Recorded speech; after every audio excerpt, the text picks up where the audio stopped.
Seorang suami kerap melakukan KDRT saat sang istri meminta cerai. Dirinya panik hingga akhirnya ngamuk dan membuat sang istri tak bernyawa, menyembunyikan jasad sang istri hingga akhirnya ketahuan para warga. Kisah nyata yang aku ceritakan kali ini terjadi di Kota Bantul, Yogyakarta. Seorang lelaki bernama Agus Prasetyo berusia 39 tahun sudah menikah dan punya seorang istri bernama Wati 33 tahun. Bahkan rumah tangga mereka cukup lama, mereka pun sudah punya 2 orang anak. Tinggal di Bantul di rumah keluarga Agus, rumah tangga mereka di awal baik-baik saja. Bahkan menurut para tetangga mereka pun terlihat bahagia.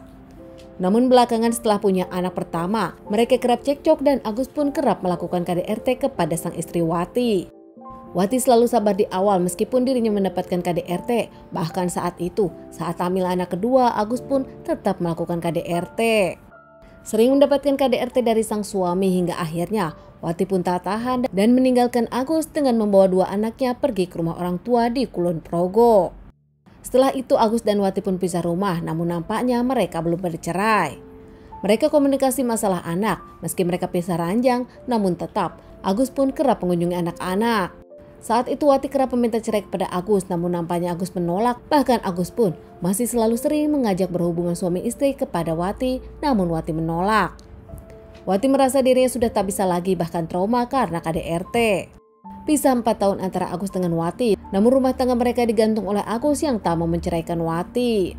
Hingga akhirnya di tanggal 1 Februari 2025, Wati yang ingin bertemu dengan Agus datang ke rumahnya. Setelah itu nampak di rumah Agus tak ada siapapun, padahal Wati pun berniat akan meminta kartu keluarga, akan mengajukan surat cerai. Karena di rumah Agus tak ada, akhirnya Wati pun ke rumah sahabatnya. Saat itu ternyata Agus sedang memancing. Wati di rumah sahabatnya menyebutkan menitipkan motor karena dirinya akan menyusul Agus. Wati bertemu dengan Wiwi dan menitipkan motornya di rumah Wiwi, menyimpan motor dan menitipkan kunci motor Wati kepada Wiwi. Tak lama Wati pun menyusul Agus ke tempat pemancingan. Saat sampai di tempat pemancingan akhirnya Agus dengan Wati pun kembali ke rumah. Saat itu tak lama sampai rumah, keduanya pun sempat mengobrol. Namun akhirnya Wati pun mengungkapkan keinginannya untuk bercerai, meminta surat kartu keluarga sebagai syarat dirinya menggugat cerai. Sontak saja Agus yang tak terima langsung ngamuk kepada Wati dan cekcok hingga sore saat itu. Tak lama Wati pun langsung ke kamar berniat mengambil surat-surat, namun diikuti Agus. Agus yang membawa linggis dari dapur langsung ke kamar dan memukul Wati beberapa kali hingga Wati terjatuh. Wati pun mengeluarkan cairan merah hingga akhirnya Wati tak bernyawa. Usai sadar Wati tak bernyawa, Agus membungkus Wati dengan kain merah dan meninggalkannya. Bahkan saat itu terlihat perilaku Agus pun seperti tak terjadi apa-apa. Saat itu semua terungkap setelah Wiwi, sahabat dari Wati, merasa aneh. Wiwi bertemu dengan Agus yang akan memancing lagi. Saat itu Wiwi pun bertanya di mana keberadaan Wati. Namun Agus mengungkapkan kalau Wati sudah pulang dan Agus meminta kunci motor Wati yang ada di Wiwi. Wiwi saat itu merasa ada yang aneh karena sang sahabat tak pulang tanpa motornya. Apalagi Wiwi tahu kalau Wati akan ke rumah mengambil surat-surat untuk mengurus perceraian. Wiwi yang tak mau memberikan motornya kepada Agus, Wiwi mengungkapkan kalau dirinya tak ingin memberikan motor Wati kepada Agus dan menunggu Wati yang mengambil motornya. Karena Wiwi sendiri tahu ada masalah antara Agus dengan Wati. Saat itu Agus pun langsung ke sungai untuk memancing. Wiwi merasa ada yang aneh dengan Agus hingga akhirnya Wiwi mendengar dari para tetangga di rumah Agus. Ternyata mereka mencium bau busuk tak sedap dari rumah Agus hingga akhirnya mereka pun memanggil Agus namun tak ada jawaban dan rumah terkunci. Wiwi dengan para tetangga Agus pun melaporkan ke Polsek Kasihan. Tak lama pihak polisian datang dan langsung mendobrak rumah Agus.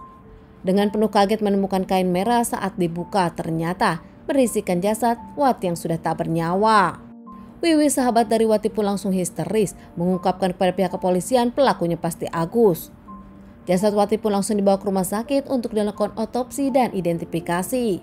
Para tetangga dan Wiwi pun diinterogasi pihak kepolisian, semua mengarah dan yakin pelakunya adalah Agus. Tak menunggu waktu lama pihak kepolisian pun langsung melakukan pencarian kepada Agus yang berhasil diamankan di rumah temannya sendiri. Agus pun diamankan tanpa perlawanan, mengakui kalau dirinya pelakunya dengan motif karena kesal pada Wati yang selalu meminta cerai.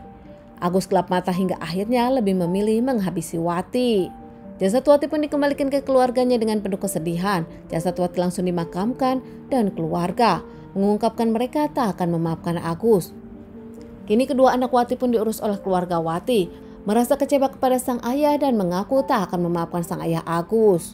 Karena kasus ini pun masih baru, pihak kepolisian masih menginterogasi Agus, namun yakin kalau Agus bisa terancam hukuman seumur hidup. Teman-teman, sekian dulu bahasan kasus yang aku bawakan kali ini. Semoga ini bisa dijadikan pelajaran untuk kita dan ditunggu bahasan kasus-kasus selanjutnya.